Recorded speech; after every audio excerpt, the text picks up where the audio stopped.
Assalamualaikum warahmatullahi wabarakatuh. Halo anak-anakku yang soleh dan soleha. Bagaimana kabar hari ini? Semoga kalian selalu dalam lindungan Allah Subhanahu wa Ta'ala ya. Amin. Sebelum kita belajar, alangkah baiknya kita mengucapkan basmalah. Bismillahirrahmanirrahim. Oke, hari ini kita akan belajar tematik 3C, subtema 1, pembelajaran 3. Perhatikan ya penjelasan dari Ustazah. Oke, anak-anakku sekalian, peralatan sekolahku bermacam-macam. Ada buku, pensil, penghapus, dan penggaris. Selalu kubawa ke sekolah. Benda-benda tersebut terbuat dari bahan yang berbeda-beda. Misalnya, buku terbuat dari kertas, pensil terbuat dari kayu, penghapus terbuat dari karet, dan sebagainya. Oke, dari gambar tersebut adalah bahan yang terbuat dari kertas. Ada buku, lalu ada tas terbuat dari kertas, lalu ada tisu dan kardus. Nah, benda-benda tersebut dibuat dari kertas. Kertas digunakan sebagai bahan untuk membuat berbagai benda secara kebutuhan. Oke, perhatikan gambar. Oke, dari gambar tersebut kita akan mengetahui bagaimana proses pembuatan kertas. Perhatikan ya, yang pertama itu pohon ditebang menghasilkan kayu gelondongan. Kayu gelondongan tersebut kemudian dibawa ke pabrik kertas. Yang kedua, kayu gelondongan tersebut disimpan beberapa bulan agar lebih lunak. Setelah beberapa bulan, kayu tersebut dikupas kulitnya dan dipotong-potong menjadi kecil-kecil. Yang ketiga, potongan kayu tersebut kemudian dimasukkan ke dalam tangki raksasa untuk diproses menjadi bubuk kayu atau pulp. Lalu yang keempat, pada tahap selanjutnya pulp diberi pemutih untuk menghasilkan kertas yang berwarna putih. Kelima, pulp kemudian dimasukkan ke dalam mesin membuat kertas. Keenam, setelah itu kandungan air dalam kertas dihilangkan dengan mesin pres. Ketujuh, setelah kandungan airnya hilang, lembaran kertas digilas untuk mendapatkan ketebalan yang diinginkan.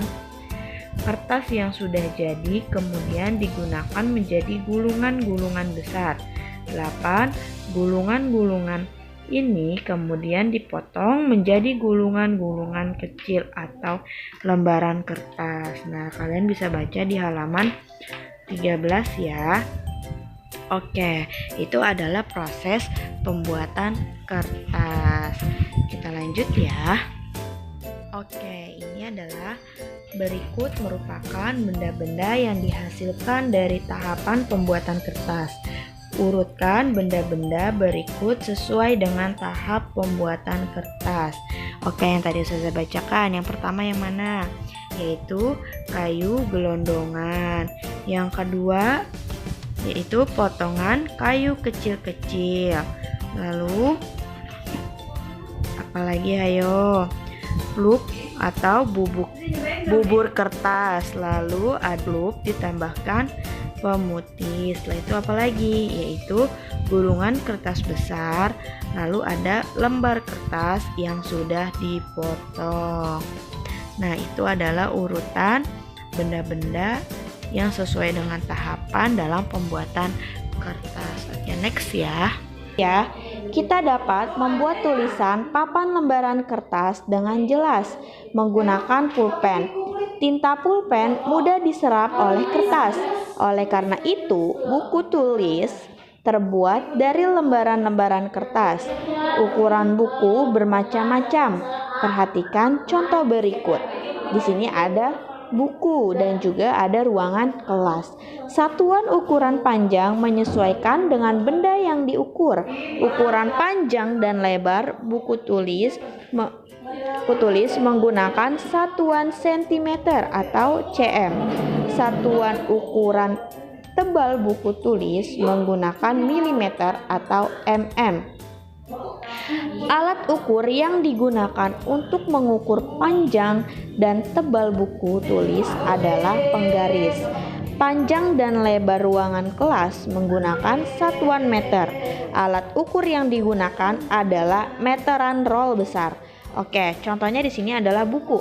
Mana bagian yang panjang buku? Yaitu ini, 26 cm. Oke.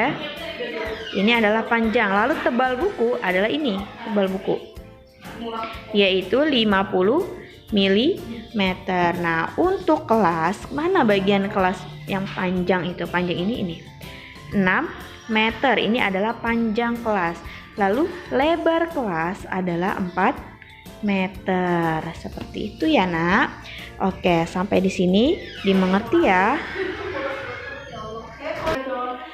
Oke, di halaman 10 kalian bisa mengisi beberapa benda yang kalian bisa ukur, yaitu benda di sekitar rumahmu, misalkan bangku, meja, tempat tidur, lemari. Nah, kalian bisa mengukurnya ya. Oke, kita lanjut ya. Oke, benda-benda di sekitar kita dapat dibuat menjadi alat musik ritmis. Misalnya, kita bisa membuat marakas dari botol bekas minuman yang diisi beras. Kita juga dapat membuat kendang dari kaleng bekas. Nah, ini contohnya seperti ini ya. Mudah sekali ya membuat alat musik ritmis. Oke, pada pembelajaran 1 kita sudah belajar tentang ketukan kuat, sedang, dan lemah yang membentuk pola irama. Sekarang Ustazah mau tanya, apa sih alat musik ritmis? Kemarin sudah kita bahas ya. Ayo, ada yang tahu nggak? Alat musik ritmis adalah alat musik yang tidak memiliki nada seperti marakas, gong, lalu gendang. Oke, kita lanjut ya. Kita akan menyanyikan lagu Kring-kring Sepeda ciptaan Pak Kasur. Oke, kita menyanyikannya menggunakan alat musik ritmis ya.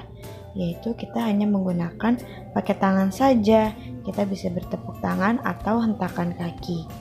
Oke, mari kita mulai ya. Bernyanyi secara bersama-sama. Oke, kring-kring ada sepeda ciptaan Pak Kasur. Oke, kita nyanyi bareng-bareng ya. Kring, kring, kring ada sepeda, sepedaku roda 3. Ku dapat dari ayah karena rajin belajar. Tok, tok, tok ada sepatu, sepatuku kulit lembu.